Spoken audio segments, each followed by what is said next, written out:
But when she did get married, she talked about it in the most glowing terms, the most beautiful of relationships. How lovely was this marriage between Aişə radiallahu anha and Prophet Muhammad sallallahu alaihi wasallam. She describes how much they loved each other.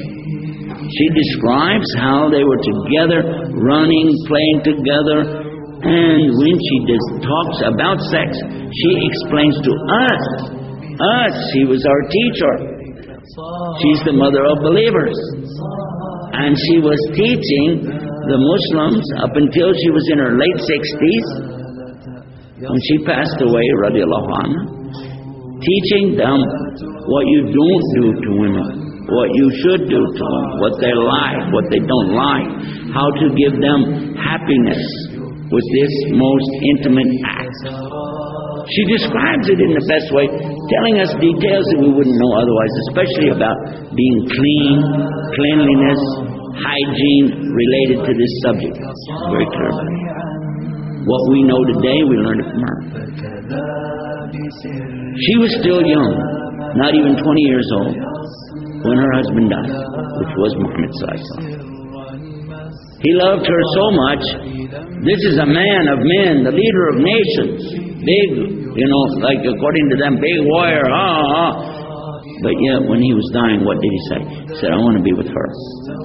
And he put his head in her lap. And she was talking to him. And she would put a compress or cloth over his face, a wet rag, I guess, and cool him down because he was having fever. And he was suffering from this. Then she would take it off, and he would say some things and then put it back on.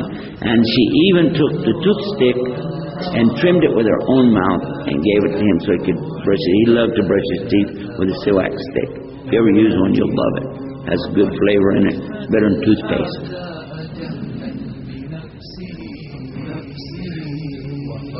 How much did she love him? How much did he love her? He said himself, that he loved her more than anything. He loved her so much. Of all the things in the dunya, he just loved her so much. How much did she love him? After he passed away, she's still a young lady. Did she go out looking for another husband? No. She never even entertained any offer of marriage. There was no discussion about this. And what did she say about her husband? I'm going to ask you, you know women, ladies, have you ever met any woman who could go, let us say, 40 years and never say a single bad thing about her husband? How about 40 days? How about 40 hours? How about 40 minutes? Never said a single bad word against her husband, ever. If she did, it would have been recorded. Because they recorded so much from her. We have over 2,200 Sahih Hadith coming from her. Very important information of Islam coming from her. And you will not find anything but the very best respect, love for her husband. Now what did she believe? She believed there's only one God. And she believed you have to do what he wants you to do. And Muhammad is the messenger of God. The same that we believe.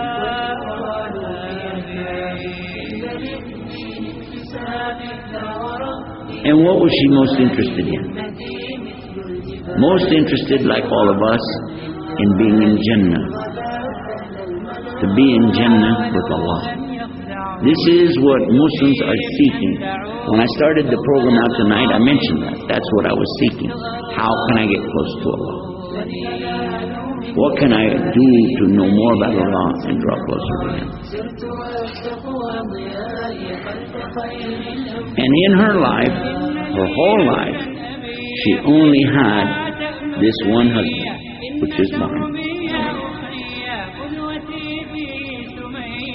And in all that time, until she died, her greatest hope was to be with him in paradise, where they would live happily ever after.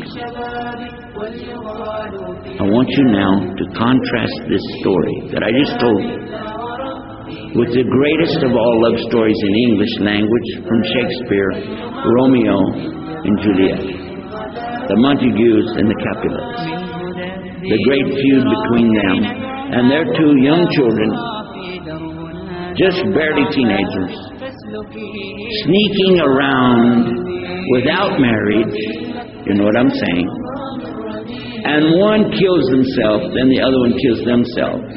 Double suicide, and you're saying it's a romance.